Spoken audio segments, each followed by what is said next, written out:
Bienvenidos a todos otra vez aquí a la Sociedad del Silicio. Hoy estamos muy felices de traerles un nuevo episodio, un tema interesante, un tema grueso. Tenemos un invitado muy especial, ya adelante se presentará, pero no sin antes decirle que yo soy Andrés. Yo soy Santiago. Y yo soy Juan Andrés Novoa. El día de hoy vamos a estar hablando de los tigres asiáticos, una serie de países, o mejor, de economías que hace tan solo 50, 60 años atrás eran economías pobres, economías lastradas por la desigualdad, y hoy en día las vemos liderando los tops en el índice mundial de innovación, en el índice de desarrollo humano e incluso en el índice de PIB per cápita. Entonces, sin más dilación, vamos a pasar con la presentación de Juan Andrés y de ahí Santiago nos va a ayudar con el contexto de quiénes son estos países y qué hicieron. Listo, muchísimas gracias Andrés, muchísimas gracias Santiago, gracias a la Sociedad Filicio. Estoy muy feliz de estar acá, muy emocionado de hablar de este tema. Es un tema que me apasiona mucho y sé que muchos de ustedes después de que lo escuchen les va a apasionar de igual o incluso de mayor manera. Mi nombre es Juan Andrés Novoa Villarreal, soy profesional en lenguas modernas de la Universidad EAN de Colombia. También ahí mismo estoy estudiando mi último año de la carrera de Economía. En este momento me encuentro, además de haciendo mi pregrado de Economía, estoy haciendo mis estudios, comparten con la Universidad de Michigan en Estados Unidos, al igual que hice parte de mis estudios en Bélgica en la Universidad de Arte Velde, siempre concentrado en lo que son desafíos globales y análisis de políticas públicas. Entonces, pues nada, estoy muy feliz de estar acá y siempre voy a querer ser un soporte en lo económico para ustedes, para que vayamos avanzando. Bueno, muchas gracias Juan por tu presentación y muchas gracias por haber aceptado nuestra invitación. Entonces, pues como dijo Andrés, los tigres asiáticos no son animales, sino que son países y en este caso pues son 4 países. Corea del Sur, Singapur, Hong Kong y Taiwán. Con esos últimos podría haber debate si son países o no, pero pues ya vamos a hacer, digamos, una contextualización de cada país. Entonces, bueno, Andrés, cuéntanos un poquito sobre Corea del Sur. ¿Qué fue lo que pasó? ¿Cuál fue el contexto histórico de Corea del Sur por allá en los años 50, 60? Y cómo es que ahora pues es uno de estos tigres asiáticos que tiene una economía tan sólida. Listo. Digamos que para hablar de Corea del Sur tenemos que hablar primero que todo de Corea. O sea, como sabemos, existe Corea del Sur y Corea del Norte. Estos básicamente están divididas no solamente en territorios, sino también en ideales, políticas, democracia, etc. Entonces, digamos que más o menos en cuanto a la historia relevante que les quiero contar hoy, en cuanto a lo económico, histórico y democrático, empezamos más o menos en 1910 hasta 1945, cuando Corea, la Corea en general, estaba siendo ocupada en ese momento por Japón. Japón había colonizado en 1910, después de una guerra entre estos dos países, a Corea y estaba ocupándolo. Digamos que nosotros pensamos que Corea como tal estaba dividida desde 1945 por la guerra, pero la realidad es que Japón se encargó de hacer una división previa con respecto a esto, ya que Japón usaba más que todo a Corea como un sitio estratégico para lo que viene siendo industria militar y industria energética. Entonces, en el norte, básicamente, impulsaban lo que eran más las industrias con respecto a los metales, industrias militares y industrias energéticas, ya que había más abundancia de minerales, mientras que en el sur era más que todo lo agrícola, por los diferentes tipos de cambio, mejores tierras, etc. Después de esto nos encontramos en 1945, Segunda Guerra Mundial.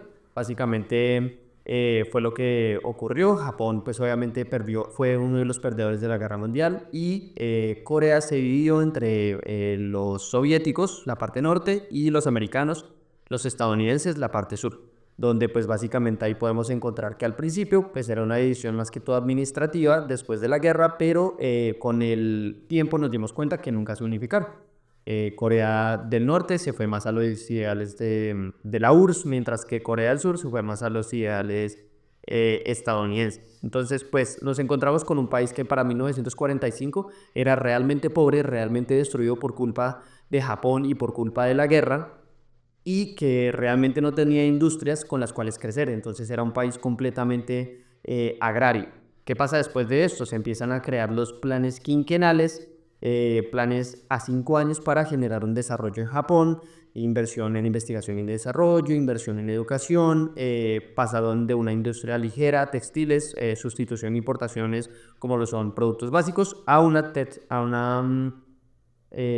más fuerte como lo es el acero, la siderurgia, y hoy en día nos encontramos con Japón, una de las mayores potencias a nivel de automotriz, a un nivel electrónico. Nos encontramos con Samsung, Hyundai, LG. Entonces, pues nada, ahí podemos ver el gran cambio que hubo históricamente en este país. Bueno, excelente explicación. Muchas gracias, Juan. Ahora voy contigo, Andrés. Háblanos entonces un poco del contexto de Taiwán. ¿Qué pasó en Taiwán y cuál es su relación incluso con el gigante chino? Para que nos contextualices un poco de este tema. Bueno, Santiago, sí, el caso de Taiwán es un caso particular, tal vez de los 4 tigres asiáticos, el que tiene una posición jurídica y política más cuestionable, más difícil de definir, pero la historia de Taiwán es básicamente que desde el siglo XIX e incluso tiene rastros de que desde el siglo XVIII ha sido objeto de interés por parte de las dinastías chinas y de distintas potencias europeas. Entonces siempre ha sido ese objeto de disputa que incluso hoy de alguna manera lo sigue siendo.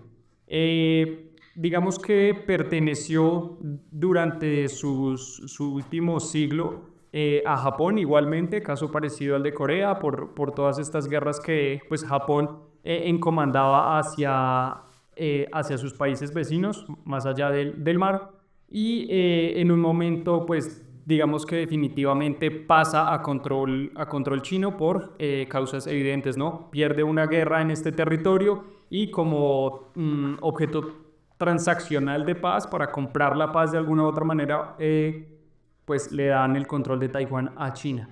Sin embargo, a raíz de las revoluciones culturales tan fuertes que lideró Mao en China, se generan fuertes conflictos que terminan en un Mao ganando, digamos que el poder político en China, con todo lo que ello amerita, que es una ideología comunista muy fuerte arraigada en este gran territorio, y los que perdieron en este punto no ven en Taiwán otra cosa distinta a una alternativa, a un asilo, de alguna u otra manera diríamos hoy un asilo político de esos ideales que tenían ellos, que como sabemos son ideales un poco más acercados a lo que podríamos decir hoy el ideal liberal o neoliberal.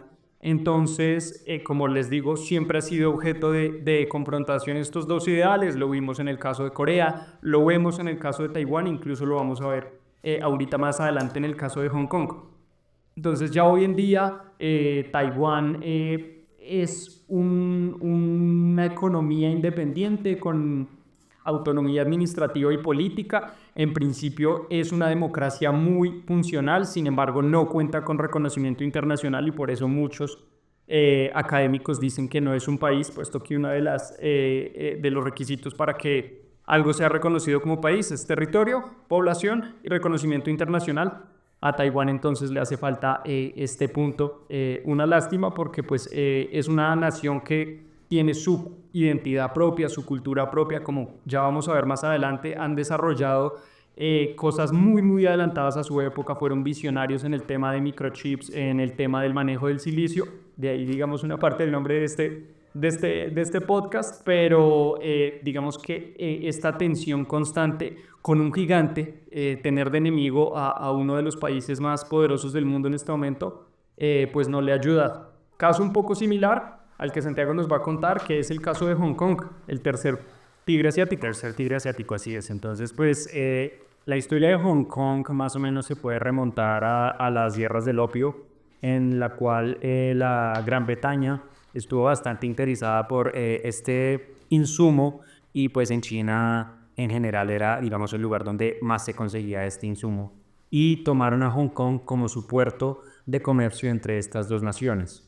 Sin embargo, pues también durante el imperialismo japonés, porque Japón pues se creía mejor que todos y querían conquistarlos a todos, pues también se tomó Hong Kong. Hubo un cierto olvido por parte de los ingleses de Hong Kong.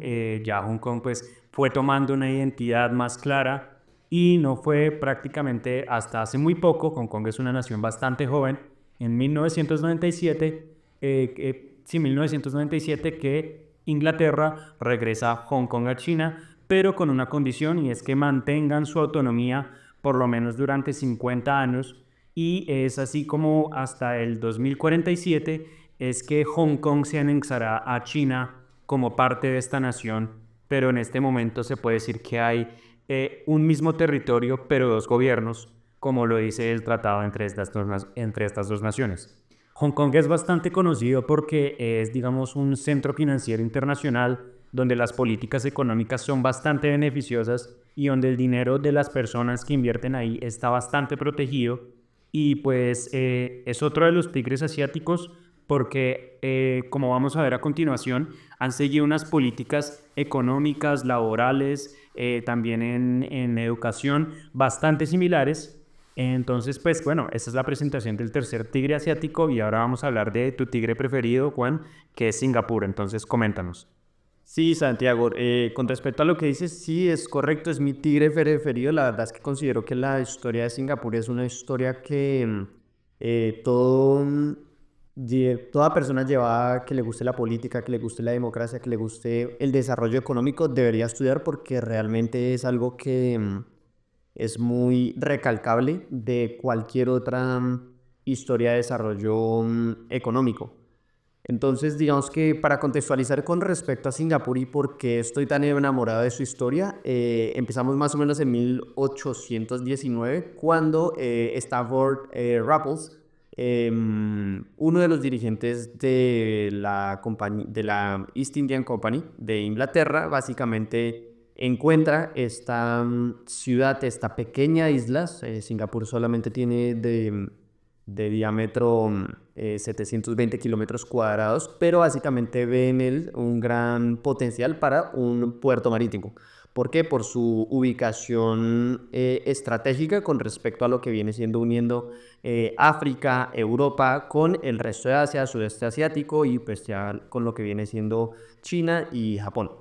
Entonces, básicamente en 1819 se crea Singapur como un puerto marítimo para los británicos. Digamos que en este momento Singapur empieza a generar algo de industria gracias a las entradas económicas que genera este puerto en esos tiempos, pero básicamente pues todo se viene abajo más o menos en los mismos tiempos que con los otros tigres asiáticos, que es en la Segunda Guerra Mundial. Nuevamente, Japón ataca a Singapur en 1942. En realidad, en 1941, porque Japón ataca a Singapur el mismo día que ataca Pearl Harbor, y 2 meses después empieza a tener ocupación en este mismo, donde ocurren pues actos desastrosos para la economía, para la sociedad singapuriense, que básicamente pues explotaban a toda la población de este lugar, extraditaban a los que fueran chinos y simplemente explotaban a los que quedaban. Entonces básicamente pues se acaba la Segunda Guerra Mundial en 1945, nos encontramos con un Singapur completamente destrozado, la economía de Singapur, el puerto de Singapur completamente destrozado y básicamente a manos de la ayuda británica para que los ayuden a reconstruirse. Entonces nos encontramos con un país con un índice de pobreza donde más del 60% vivían en una pobreza extrema, más o menos el 60% no tenían una vivienda, tenían problemas de salud, gran parte de la población estaba enferma por malaria, por tuberculosis, habían altísimos índices de adicción al opio. En estos tiempos básicamente tenían problemas por todos lados, corrupción, educación, economía en general.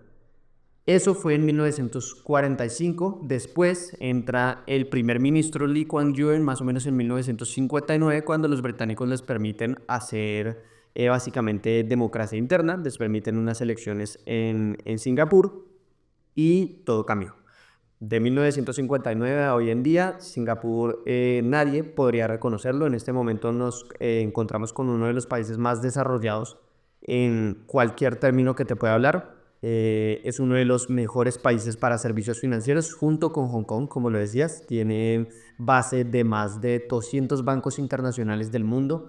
Es líder junto con Taiwán en cuanto a la creación y producción de semiconductores, algo esencial para la producción de tecnología hoy en día. tiene el segundo puerto marítimo más activo del mundo, solo por debajo del puerto marítimo China. Siempre lleva desde los últimos 10 años en el top 7 en Producto Interno Bruto per cápita. También número 1 en país con índice de competitividad económica. Y mejor dicho, les puedo seguir hablando de esto. Salud, es uno de los países con mayor edad de longevidad, con 84 años. Entonces ahí pueden ver el gran cambio que hubo de un país completamente subdesarrollado a un país que simplemente compite con los mejores del mundo. Sí, exactamente. Acá antes de que tú participes, Andrés, quiero decir que para, digamos, tener en cuenta qué tan desarrollado está un país, antes de hablar del PIB per cápita o del PIB, digamos, a secas, hablamos del índice de desarrollo humano, y estos países que ya nombramos pues están en puestos bastante competitivos. Por ejemplo, Hong Kong es el número 4, está Corea del Sur, que es el número 19, Singapur es el número 9. Como mencionamos anteriormente, Taiwán, al no tener reconocimiento internacional, no aparece en esta lista, pero estamos completamente seguros de que si apareciera y si tuviera reconocimiento internacional, estaría en estos primeros lugares también. Y para darles una referencia de, digamos, en qué posición están, qué posición tan ventajosa están estos países, pues Colombia está en el puesto 91 de 193 países, y Estados Unidos está en el puesto 20. Entonces, pues, para que sepan, son países que tienen a sus habitantes viviendo bueno. Sí. Coméntanos, Andrés. Sí, no, tal cual, lo que tú dices, y el comentario tuyo es súper pertinente antes de la intervención que yo iba a hacer, porque era condensar un poco esto para pasar a las lecciones, y es, efectivamente, como vimos, las cuatro economías, los 4 países, por decirlo de esta forma, fueron devastados por la guerra, fueron devastados por la pobreza y se enfrentaron realmente a situaciones muy difíciles.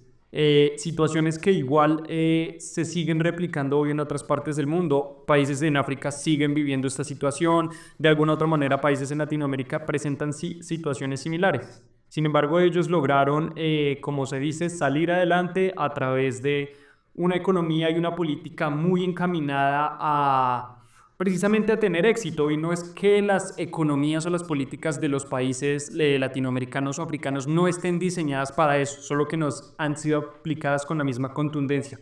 Algo igual que vamos a hablar más adelante. Cuéntame. Sí, qué pena, quería interrumpirte para decir que el índice de desarrollo humano tiene en cuenta factores como la longevidad, la educación, los ingresos, la esperanza de vida al nacer de sus habitantes, la tasa de alfabetización en adultos, tasa de matriculación primaria, secundaria y terciaria, y también el PIB per cápita. Y como tú mencionaste ahorita de esta estrategia que tomaron estos países, esta estrategia es conocida como industrialización orientada a la exportación.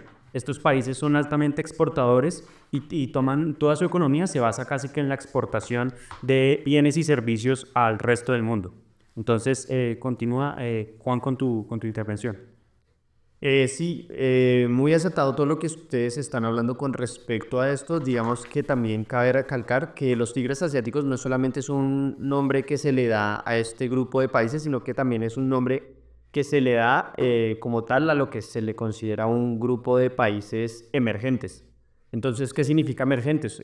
Países que demuestran grande potencial económico y en índice de desarrollo humano gracias a su posibilidad de crecer y de industrializarse de una manera rápida, como lo podemos ver en este momento. Este término se acuñó básicamente en 1960 más o menos, donde cada uno de estos países realmente estaba generando sus puntos críticos, donde ahí en adelante, pues como lo podemos ver, solamente irían para arriba. Digamos que esto es algo que recalca mucho porque pues a lo largo de la historia hemos tenido muchísimos nombres de países emergentes, como lo puede ser hace más o menos unos 20 años los BRICS, o también uno que para hablar de Colombia también es parte de un grupo de países emergentes que son los CIBETS, pero como lo podemos ver, pues muchas veces estos países se quedan en países emergentes y nunca florecen realmente. En los CIBETS podemos verlo pues hoy en día con Colombia. Nuestra economía de pronto está un poco estancada en ese momento y de pronto no floreció como se esperaba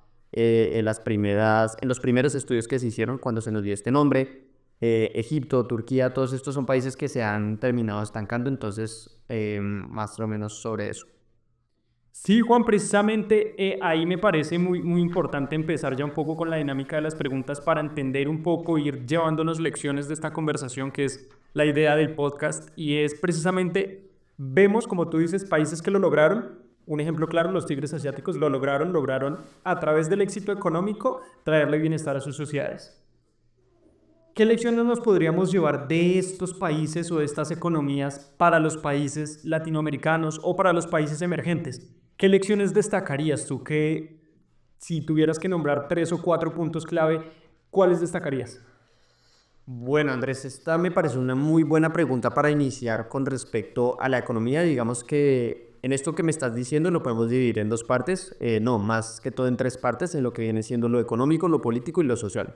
Entonces, digamos que si te voy a hablar de lo económico, donde está más o menos mi mayor conocimiento con respecto a esto, según un estudio que yo llevo haciendo con respecto a estos países emergentes, me he dado cuenta de que hay unos cuantos modelos económicos que pueden estar definiendo lo que es el desarrollo de los tigres asiáticos. Modelos económicos es algo que manejamos en la economía básicamente para resumir realidades y de esta manera poder crear predicciones a futuro de qué es lo que podría estar pasando con estos países.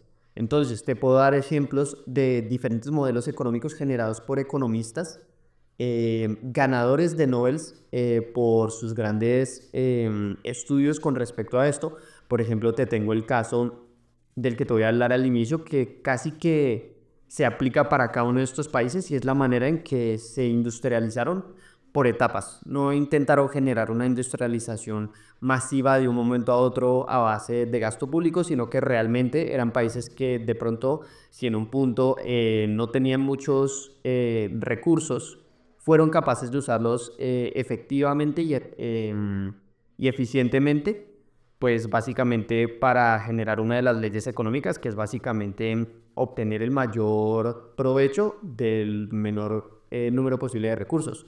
Entonces nos encontramos con un modelo económico que se llama las etapas de Rostow, que fue creado por el economista Walt Whitman Rostow. Básicamente él hablaba de cuáles eran las 5 etapas de desarrollo económico por las cuales un país debería pasar. Y hablaba de cómo esto podía ser replicado por todos los países en el mundo. Entonces, él empezaba con la primera etapa, que básicamente era la primera etapa de todo lo que hemos hablado con los tigres asiáticos, que es la sociedad tradicional. Una economía completamente basada de técnicas primitivas de la agricultura o en el caso, por ejemplo, de Singapur, pescadería, puertos, etc. Después de esta sociedad tradicional, gracias a la plusvalía y a las ganancias de estas, lo ideal es que se esté pasando a la siguiente etapa, que básicamente son algo que se llaman las precondiciones para el despegue. Entonces acá se habla de la introducción de las primeras partes de infraestructura básica para mejorar la industria de estos países. Digamos que ahí no me van a interpreten, pero por ejemplo en muchos de estos casos ocurrió gracias a las ocupaciones japonesas. En el caso de Taiwán, por ejemplo, es uno de los países de estos 4 los cuales fueron ocupados por Japón mucho antes de la Segunda Guerra Mundial y básicamente pues no lo hicieron por ser benévolos y por ser buenos con el país, sino que realmente buscaban el beneficio de Japón y básicamente introdujeron diferentes industrias y diferentes infraestructuras en, por ejemplo, Taiwán, por ejemplo, también en Hong Kong y en Corea, lo cual generó que después de que obviamente dejaran de ocupar este país, pues nada, simplemente crecieran y se volvieran un poco más modernos. Y ya después son las 3 etapas siguientes que son un poco más simples, que básicamente es el despegue, que es con el inicio de un crecimiento sostenido. Esto, por ejemplo, en todos nuestros países, en todos estos 4 países lo hemos visto y es con el hecho de que se empezaron a enfrascar mucho en lo que venía siendo las industrias a base de capital humano, como lo podía hacer industrias básicas, textiles, también podía ser lo que era ensamblaje eléctrico básico, que no requiriera ningún tipo de estudio especializado por parte de su población. Y ya después de esto son las últimas 2 etapas, que es el camino hacia la madurez, donde estos países crean una diversificación mediante diferentes sectores económicos, como lo podemos ver, pasaron de las manufacturas a los servicios en cada uno de estos países. o sea, Hong Kong más que todo, por ejemplo, pues empezaron con las textiles, manufacturas básicas y pasaron a tener servicios financieros y en este momento es el 95% de su PIB. O, por ejemplo, con los otros países que básicamente los servicios financieros y servicios en general representan el 60% del PIB de estos países. Y por último, que es en la etapa en que se encuentran actualmente, como lo había dicho Santiago, con respecto a lo que es el índice de desarrollo humano, es la etapa del consumo masivo y es cuando ya su población está en un punto donde básicamente están viviendo muy bien con respecto a salud, economía, bienestar y educación. Sí, Juan, me encanta cómo describiste las etapas porque para los que escucharon nuestro último episodio de IA, hablamos un poco de la forma en la que tienen en el tiempo todas las innovaciones y en últimas estos modelos económicos fueron eso, fueron una innovación y es lo que se llama una curva en forma de S, en donde en la primera parte, cargada un poco de incertidumbre, se germina este momento del despegue en donde se prepara en este caso la industria, en donde se prepara la sociedad. Después de eso viene el despegue en sí mismo, donde todo es frenético, donde todo se lleva a más, donde la inversión se lleva a su punto más alto, donde la productividad se lleva a su punto más alto y donde se pretende llevar a su punto más alto la eficiencia.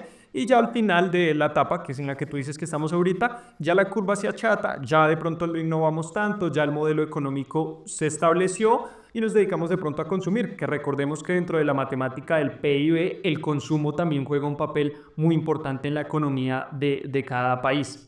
Entonces, ahí hay una de las primeras lecciones que nos podemos llevar y es que todo tiene a su vez como un proceso. Digamos que estos países, estas economías no llegaron ahí de la nada, sino que fue siguiendo un proceso riguroso de transformación política, económica y social.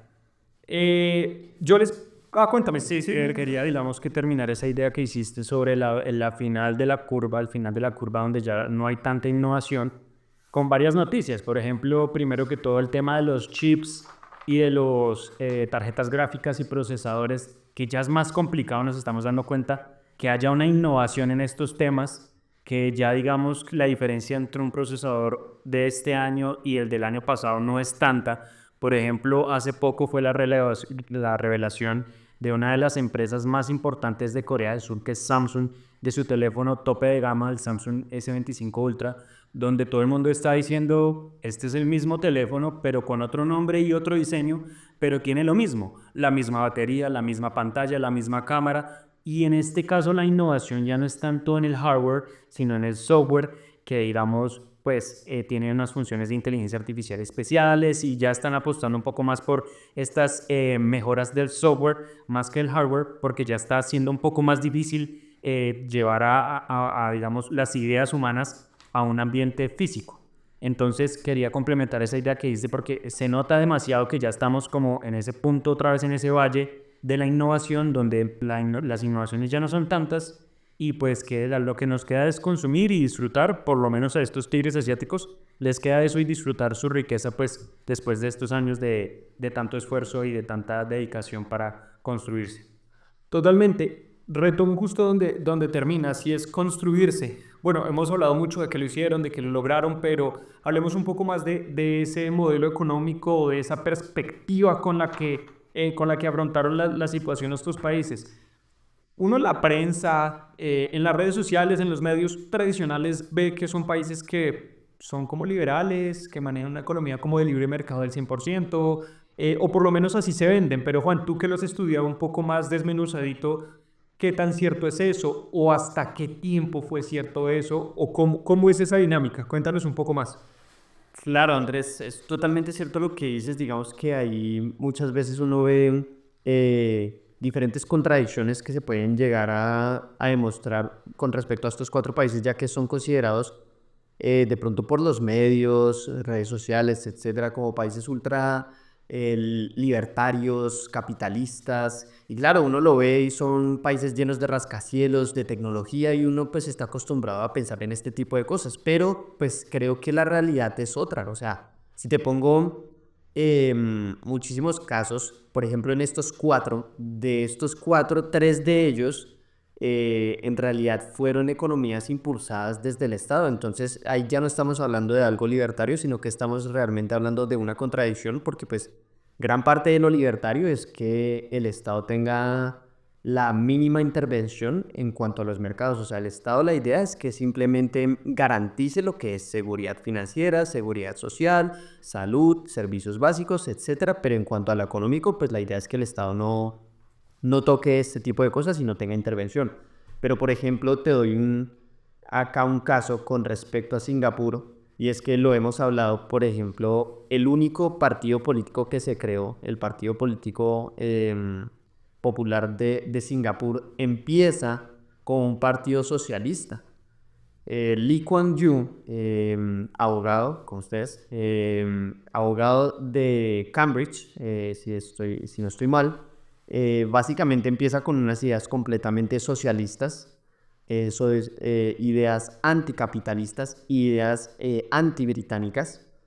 Básicamente él al inicio habla en su autobiografía y lo habla también uno de sus allegados más cercanos en un libro.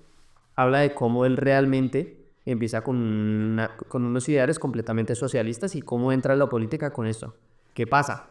Que Lee Kuan Yew llega al poder y esto es lo que más me encanta. De pronto, pues hay muchas cosas que se le pueden criticar a este estadista, a este político, pero una de las cosas que me gusta con respecto a él es su pragmatismo. Y cómo llega al poder y dice: yo tuve que renunciar a la idea del comunismo porque Singapur no tenía recursos, y el hecho de querer pasar a Singapur a un país comunista significaba destruir instituciones que estaban funcionando en ese momento.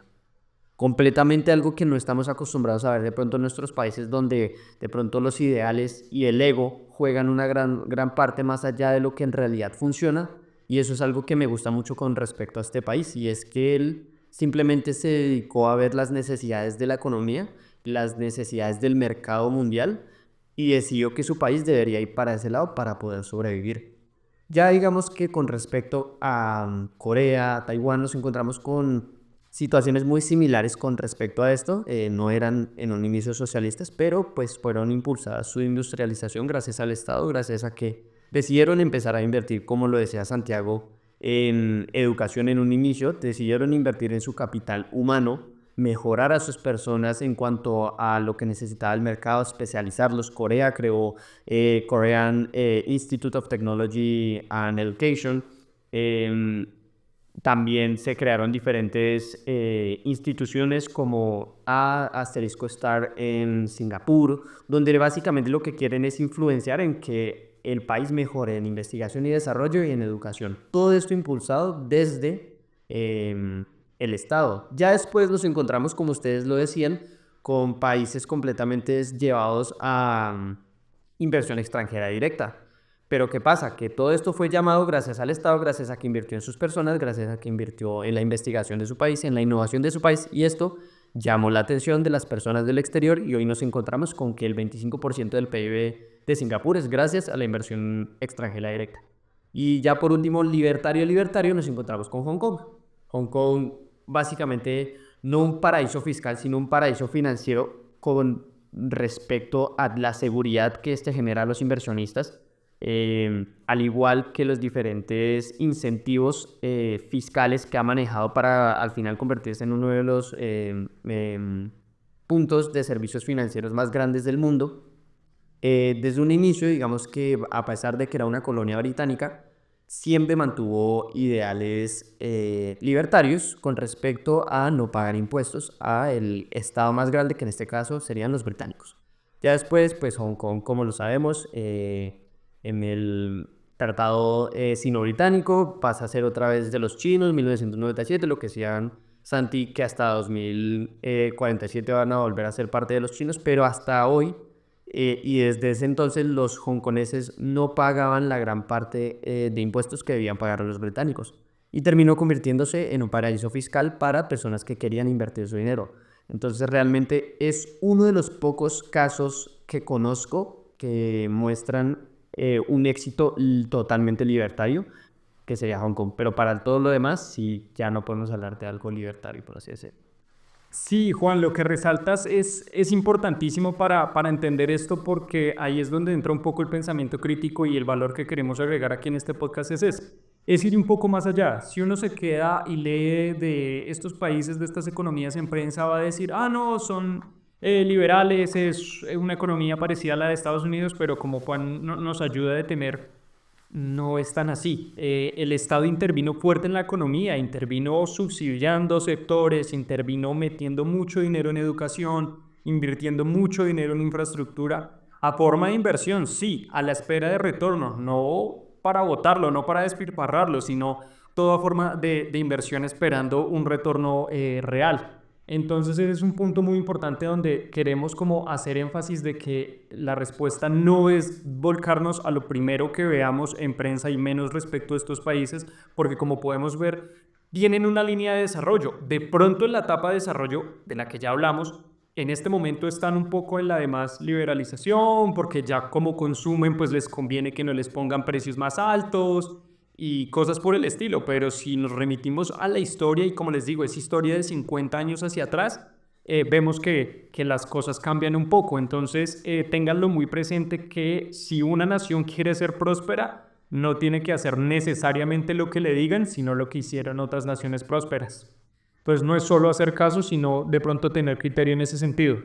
Sí, exactamente. También siento que es bastante importante recalcar que estos países de pronto han tenido una política similar. Han tenido, digamos, lo que nosotros llamamos una tigre política, que es, digamos, una serie de políticas públicas encaminadas a lo que bien decía Juan, al desarrollo económico. Entonces, por ejemplo, en Corea y bueno, en todos estos países se buscaron cuáles eran las necesidades mundiales. Entonces, por ejemplo, Corea es, digamos, vanguardista en automóviles, electrodomésticos, celulares. Taiwán y Singapur son vanguardistas en la creación de microchips, tanto que Taiwán tiene el 80% del mercado global de microchips y, mejor dicho, donde China vaya y ataque Taiwán, mejor dicho, nos jodimos, toca que ahí sí, papito, Estados Unidos venga y nos ayude porque Taiwán es bastante importante y también Hong Kong pues es un lugar de servicios financieros donde prácticamente que la gente que conoce y tiene inversiones por allá en Asia sabe que Hong Kong es el lugar para guardar la plática. Entonces, también siento que es bastante importante recalcar que no solo, digamos, la política económica que ellos llevaron no se asemeja para nada a una libertaria o a una de libre mercado como el visionario Adam Smith quería que fuera, que el mercado se autorregulara a través de la mano invisible, etcétera, etcétera, sino que como explicamos a veces en otro episodio, a veces es necesario que el Estado intervenga para la generación de la misma riqueza, como sucede en este caso, a través de monopolios rentísticos, a través de asignación de tierras, a través de entrega ¿cómo llamarlo?, de dineros a los ciudadanos para que ellos mismos lo inviertan y para que ellos mismos comiencen sus propias industrias. Entonces nos parece que esta es una política uniforme en estos países que podríamos decir que es lo que los hace especiales. Entonces, bueno, siguiendo con esta línea de preguntas, coméntanos un poco más, Andrés, qué fue lo que investigamos y qué es lo que hemos tenido en cuenta para hacer este podcast y por qué nos interesó tanto este tema. Claro, hay un hay un elefante en la habitación del cual no hemos hablado mucho, pero es parte del secreto de todas estas economías y es la innovación. La vista de estos dirigentes políticos de ver un país como una economía y ver las oportunidades que el mercado les estaba dejando a esas economías fue muy clave porque les permitió que su desarrollo económico efectivamente fuera exponencial. ¿Y todo eso es gracias a qué? A la innovación, al desarrollo y a la inversión en este tipo de proyectos. Yo dentro de mi proyecto de grado, dentro de mi tesis para graduarme de abogado, me centré mucho en la propiedad intelectual porque la propiedad intelectual es el producto más grande que venden estos países en gran medida. Obviamente, es un producto extensísimo y dentro de esos productos están todos los que hemos hablado, están los teléfonos, están los vehículos, están incluso servicios financieros. Así no lo crean ustedes, hay servicios financieros, formas de prestar los servicios financieros que son parte de la propiedad intelectual. Y para llegar a ser una sociedad realmente innovadora no es solo necesario invertir un montón en educación o facilitar el trabajo de las empresas. En un documento muy importante que saca la Organización Mundial de Comercio, que se llama el Índice Mundial de Innovación, hay más o menos 86 índices que son los que en esa medida de ellos hacen que un país sea más innovador que otro. ¿Cómo era despedarse? Estos tigres asiáticos hacen parte de los primeros puestos en estas listas. Singapur, sin ir tan lejos, es el número 5 y el resto de tigres asiáticos están en el número 20. Entonces, ahí vemos que la libertad de empresa, obviamente la inversión en educación, la inversión en investigación, que es algo distinto, la facilidad de hacer negocios, la facilidad de traer capital, la facilidad de que las personas puedan ir al colegio, son cosas que uno de pronto no se imagina que tienen que ver con la innovación y lo tienen que ver todo. Y por ende lo tienen que ver todo con estas políticas económicas tan marcadas que pues llevaron a estos países a un superávit financiero. Juan ya nos hablará un poco más de eso porque la balanza de pagos ha estado inclinada en estos países por mucho. Sí, es correcto todo lo que dices, Andrés, con respecto a esto. Digamos que en cuanto a lo que viene siendo innovación, nos podemos dar cuenta con lo que es Corea, por ejemplo. Corea no se detuvo y es algo que para muchos países pasa, y es que de pronto generan riqueza con algo y se quedan con esta industria y consideran que esta industria va a ser eterna. Es el caso como pueden ser de los países de la OPEP con respecto al petróleo, de nosotros, los países latinoamericanos, con respecto a los productos agrícolas, con respecto también al petróleo, gas, etcétera. Digamos que son industrias que en su momento dan muchísimos ingresos, pero que en realidad generan una comodidad peligrosa para los países que termina convirtiéndose en su propia tumba, y es el no innovar. Entonces, por ejemplo, tenemos el caso de Corea, que más o menos cuando ya estaban haciendo lo que eran industrias ligeras, no se quedan quietos en las industrias ligeras, en el ensamble básico electrónico, en los textiles, sino que empiezan a innovar y empiezan a llevar su industria a lo que viene siendo la siderurgia, los aceros. No se quedan tampoco con eso, sino que empiezan a crear manufacturas y empiezan a crear valor agregado en estos mismos, donde nos encontramos con que, por ejemplo, Corea más o menos en los 80s, en los 90s, empezó a meterse en las industrias navales, en las industrias industriales, en las industrias automotrices, lo que viene siendo Samsung, por ejemplo, Samsung, Hyundai. No solamente Samsung crea televisores, crea celulares, sino que también crea barcos, por ejemplo. Tiene su versión de barcos que es Samsung Heavy Industries, Hyundai Heavy Industries. Entonces digamos que ahí podemos ver lo que viene siendo la innovación. También en el caso de Singapur podemos ver cómo Singapur, Corea y Taiwán siempre han invertido bastante en lo que viene siendo investigación y desarrollo. Singapur, su ideal es siempre mantenerse a la vanguardia de las nuevas tecnologías que aparezcan. Lo podemos ver hace 10 años con el 5G, uno de los primeros países en introducir el 5G en cuanto a sus líneas de internet, el blockchain. Y hoy en día, como lo hablaron ustedes en el capítulo pasado de la Sociedad del Silicio, con la inteligencia artificial. Singapur es un país que ve una oportunidad y la toma. Hace 2 años, de pronto, no muchos sabían lo que era la inteligencia artificial, no muchos usaban ChatGPT, no muchos usaban todo lo que viene siendo OpenAI. Y para esos tiempos ya Singapur estaba diciendo vamos a invertir más de 725 millones para que dentro de los próximos 5 años seamos el mejor país en cuanto a inteligencia artificial. Y en los próximos 3 años vamos a invertir en educación especializada para que dupliquemos nuestros expertos en inteligencia artificial y tener al final 15.000 expertos. Ya, por ejemplo, con el caso de Hong Kong nos encontramos con algo diferente. Mientras que Singapur, Corea y Taiwán tienen inversiones constantes y medias en investigación y desarrollo de entre el 2 y el 3% del Producto Interno Bruto, nos encontramos con un caso extraño que es Hong Kong, que solo invierte un 0,74% del PIB en investigación y desarrollo. Y las personas se preguntan el por qué es esto, si es un tigre asiático, y pues básicamente esto se define en que a pesar de que el 95% del Producto Interno Bruto y de las industrias de Hong Kong son los servicios, son los servicios financieros, donde la realidad es que la innovación no siempre es algo que llame la atención, sino que en estos tipos de servicios lo que más importa es la seguridad. Entonces ellos nunca han sentido la necesidad de en realidad invertir tanto en educación o tanto en investigación y desarrollo, porque al final y al cabo ellos no se basan su industria en lo que vienen siendo las tecnologías o en lo que vienen siendo los productos para la venta. Entonces digamos que eso es algo muy importante que puede decir. Y antes, digamos, de terminar mi idea con respecto a lo que decían ustedes dos, que me parece muy interesante en cuanto a hasta qué punto se puede innovar y de pronto, pues, a pesar de que Singapur siga invirtiendo un 2%, ¿qué pasaría si invierte un 4%? ¿Crecería el doble de lo que está creciendo en este momento? Y pues la respuesta es que no.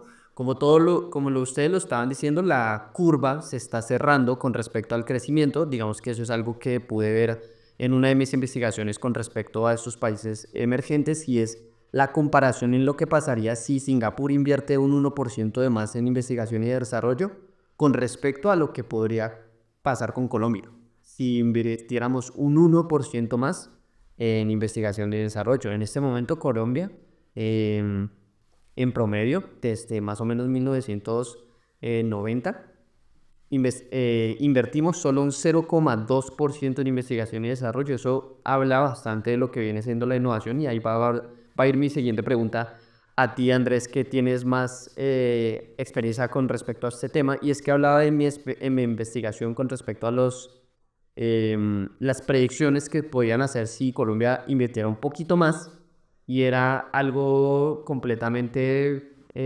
grande. Con respecto a lo que tú hablabas, Santiago, del índice de desarrollo humano, Colombia, me decías que está más o menos en el puesto 90, 80.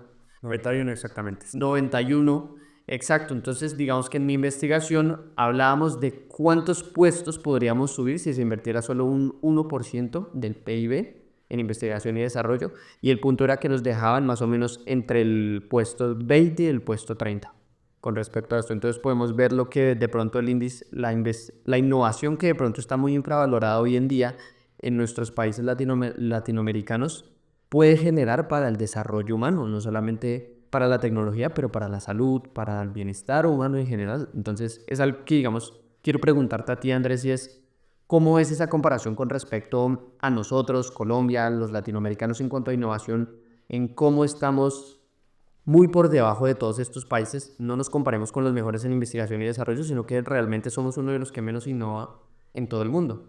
Entonces quiero preguntarte con respecto a eso. Sí, Juan, claro. Ahí hay una tesitura que fue uno de los argumentos también centrales del trabajo que hice de grado. Y es, dentro de la innovación vemos dos cosas que son como los inputs, son como esos insumos de la innovación, que es lo que hablábamos ahorita, un poco la inversión del Estado en que eso efectivamente pase. Y la otra son los outputs, es decir, el resultado de esa innovación. Cómo se materializa cada peso que se gasta el Estado o un particular en innovar, en innovación real.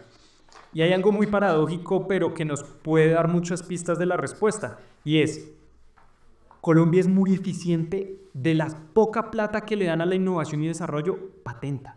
O sea, por cada peso, digámoslo de alguna forma muy sencilla, y obviamente no va a ser tan preciso en las cifras, pero por cada peso que le entra a Colombia en innovación y desarrollo, puede patentar más de países de primer mundo. Los países en primer mundo gastan 10 pesos en producir una patente, mientras que Colombia puede gastar 8 o 7 pesos. Eso quiere decir que somos, digamos, eficientes en ese sentido. Sin embargo, como la innovación es tan baja, los números nos dan que tenemos un output, tenemos unos productos de innovación que son pues, realmente bajos, pero si uno hace doble clic y hace un poquito de suma en las cifras, se da cuenta que efectivamente, como tú dices, si hiciéramos una inversión mucho mayor en innovación y desarrollo, tendríamos oportunidades grandísimas. Y hay un mercado muy, muy grande que está desatendido. Digamos que nosotros todavía, si volvemos a la curva en forma de S o a las 5 etapas que tú nos nombrabas, podríamos estar todavía en las etapas iniciales. Podríamos germinar un despegue en muchas industrias. Colombia es uno de los países más biodiversos del mundo y tiene la capacidad de experimentar con materia orgánica que ningún otro país en el mundo podría hacerlo.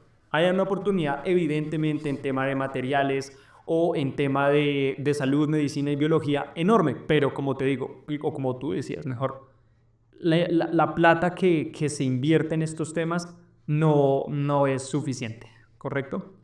Me gustaría que pasáramos un momentico a algo que de pronto se nos saltó, pero creo que es importante señalar para que vean que no todo es, digamos, tan prístino, ni todo es, digamos, tan transparente como lo veníamos hablando, sino que hay cosas detrás que no se ven en prensa. Y es un poco de los sistemas políticos que hay detrás de estos países o cómo funcionan estos países en su política y en su jurisdicción. No sé si Santi quiere empezar o empiezo yo. No, pues digamos que para decirlo de manera tajante, en principio todos son una democracia. Incluso Singapur, que vendría siendo pues el país más, ¿cómo llamarlo? Como Autoritario. autoritario, sí, exactamente. Tiene una estructura democrática, lo único diferente es que solo hay un partido por el que puedes votar, no hay varios partidos, no hay oportunidad para el pluralismo, como sucede también que diga, que por ejemplo Taiwán tiene una democracia, como tú mencionaste, bastante sólida. Hong Kong también tiene como su propia autocracia, no podríamos llamarlo democracia porque pues ellos están casi que anexados a China dentro de muy poco. Y pues Corea también es una democracia y de hecho ahorita hace muy poco vimos como la democracia coreana pues digamos evitó un autogolpe de estado por parte del el primer ministro coreano, donde la gente se vio a las calles, donde los senadores y los congresistas salieron a defender la democracia de ese país para evitar, digamos, este autoritarismo y este golpe absolutista por parte del primer ministro, digamos, diciendo que era necesario entrar en ley marcial por un posible espionaje norcoreano.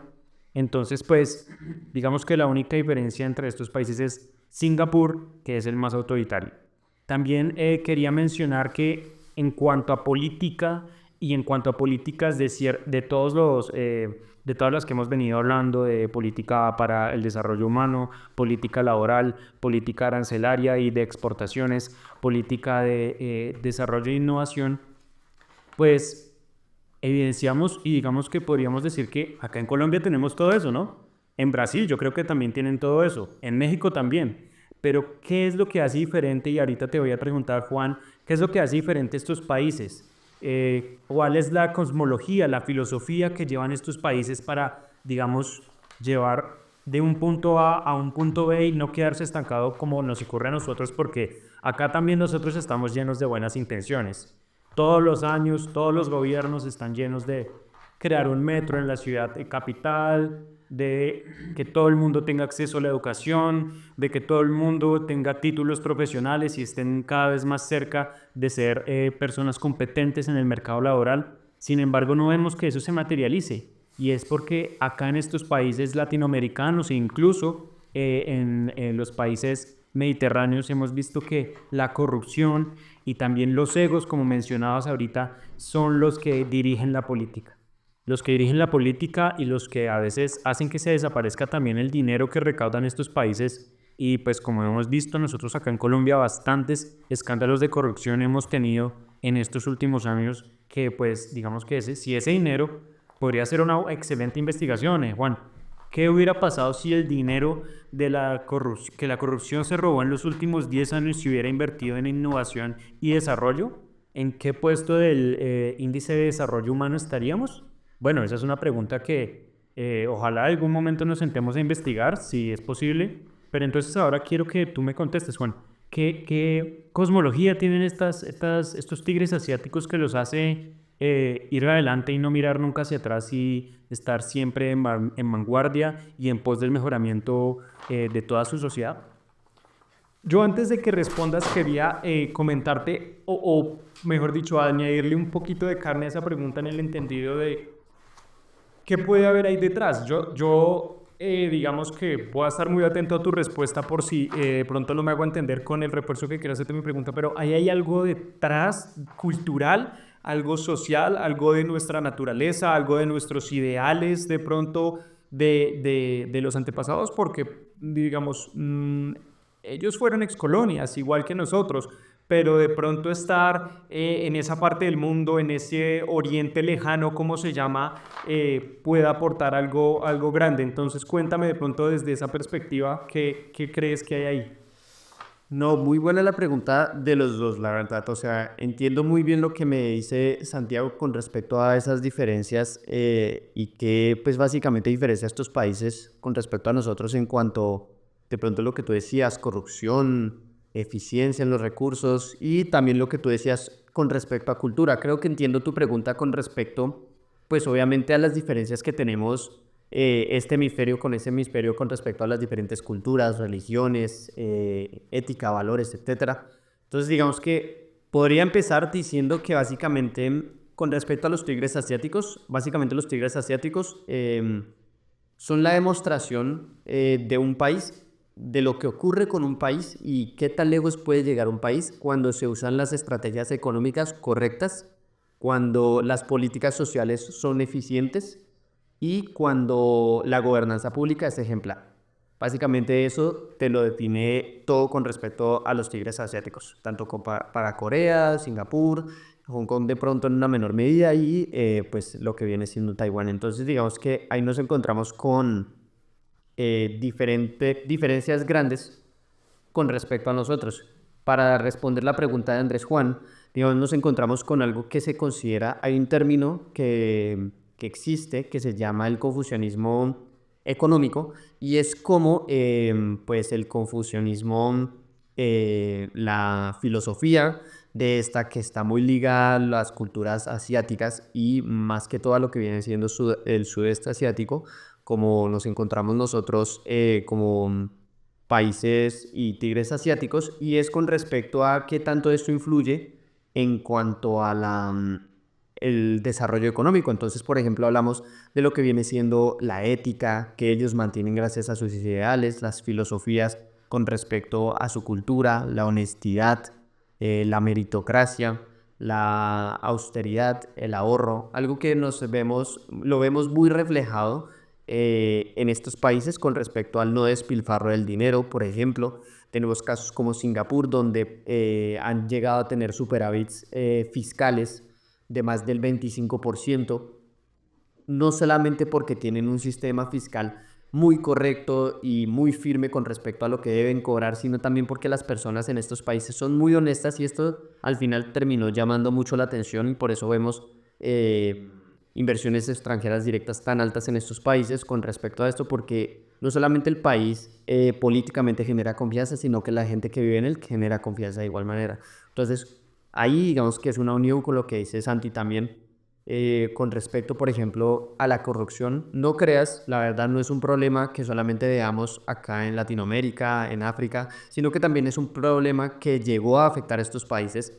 Para el caso de Singapur, era uno de los países más corruptos en el momento de que Lee Kuan Yew, el primer ministro más famoso de Singapur, llegó al poder más o menos en 1959.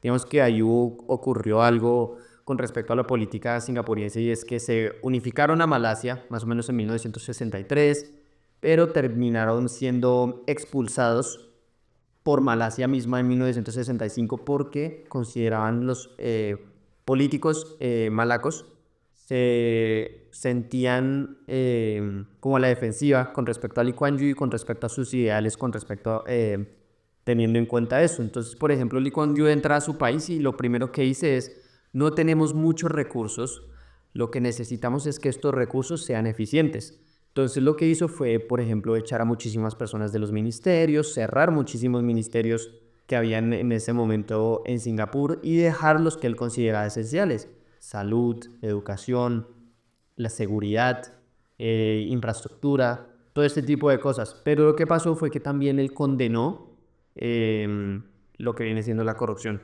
Cualquier político que se le demostrara corrupción de algún tipo, sobornos, algún tipo de, perdón, de crímenes o cualquier cosa de esta, era castigado con altísimos años de cárcel. O sea, hasta 40 años de cárcel. También, si no se te demostraba que eras corrupto, pero se consideraba, según las finanzas de tu ministerio o lo que sea, que eras corrupto, también tenías cárcel. O sea, siempre fue muy fuerte con respecto a esto y eso es algo que de pronto hace falta en este hemisferio con respecto a condenar este tipo de actos porque, pues, como tú lo dices, hay muchísimo dinero, hay muchísimos ingresos, pero al final no se están viendo Y de pronto si no solamente se aumentara el gasto en investigación y desarrollo o en educación o lo que sea, sino que el gasto que se está diciendo que se hace en este momento fuera más eficiente con respecto a lo que viene siendo la administración pública, podríamos ver resultados muchísimo más grandes hoy en día. Buenísimo, Juan, esas reflexiones que nos traes pues son muy valiosas para que también demostrarnos que no todo es color de rosa, no todo fue color de rosa en estos países durante su crecimiento.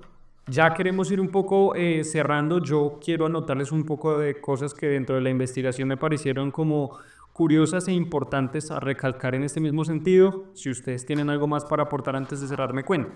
Yo lo que les vengo a contar es precisamente en línea con las problemáticas actuales de estos tigres asiáticos. ¿Qué de pronto les está pasando ahora? ¿O es que acaso viven en el mundo ideal? La respuesta es, si bien viven bien, no viven en el mundo perfecto.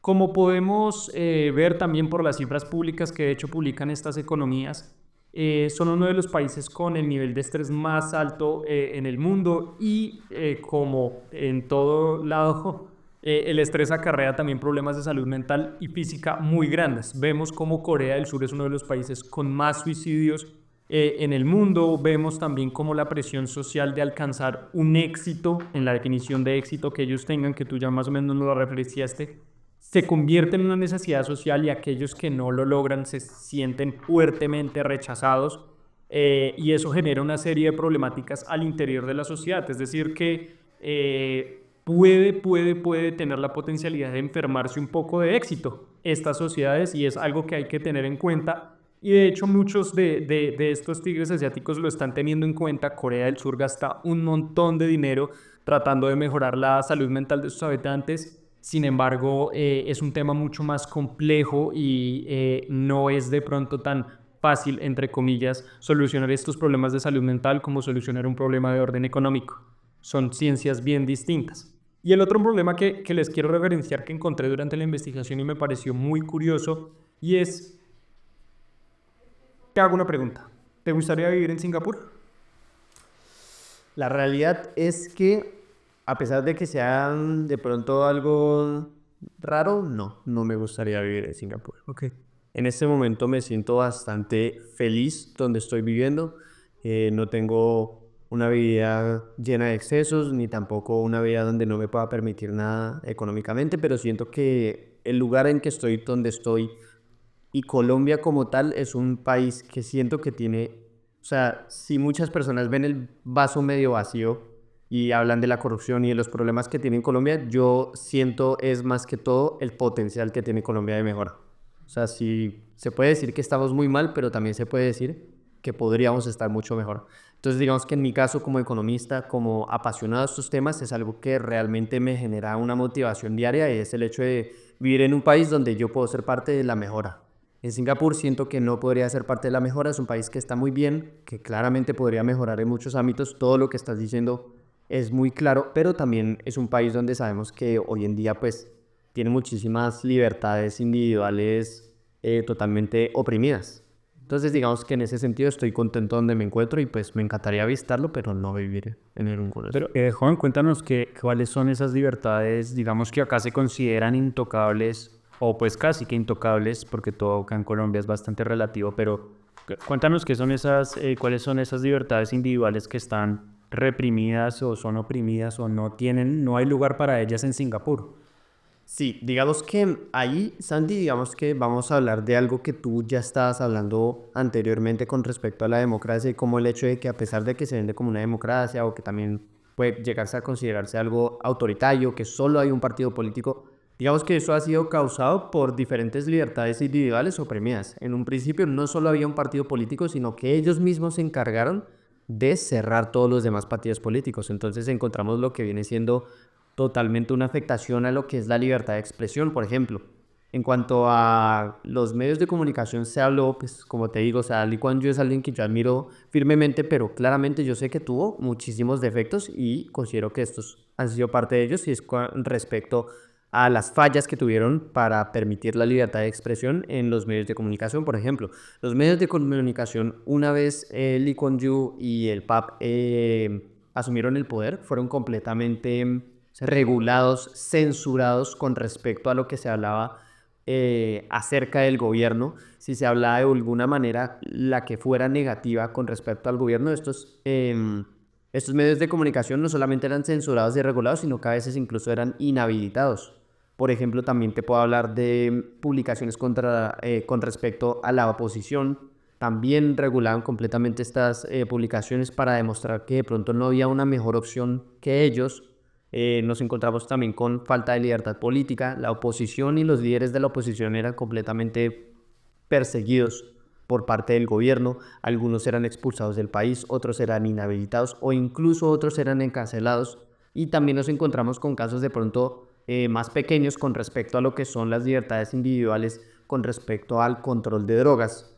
En Singapur es un país donde una de las leyes principales, si alguna vez lo visitan, es cero drogas. Si alguna vez te encuentran a ti, así sea lo más mínimo, fumando en pronto marihuana o cualquier tipo de estas cosas, puede acarrearte altísimos años de cárcel, o incluso en el pasado conllevaba que te vulneraban tus derechos humanos y, por ejemplo, te latigaban en una de las plazas principales de Singapur. Y entonces digamos que todo este tipo de cosas son cuestiones de pronto la parte más gris con respecto a este país, al igual que, por ejemplo, pues el aceptar algo muy controvertido hoy en día, la pena de muerte para criminales por homicidios, para venta o uso excesivo de drogas, o incluso para cuestiones que hoy en día de pronto no están tan canceladas en nuestros países. Entonces digamos que esas son las que te puedo decir con respecto a las libertades individuales. Ok, buenísimo. Yo tenía otro de los problemas que encontré en la investigación.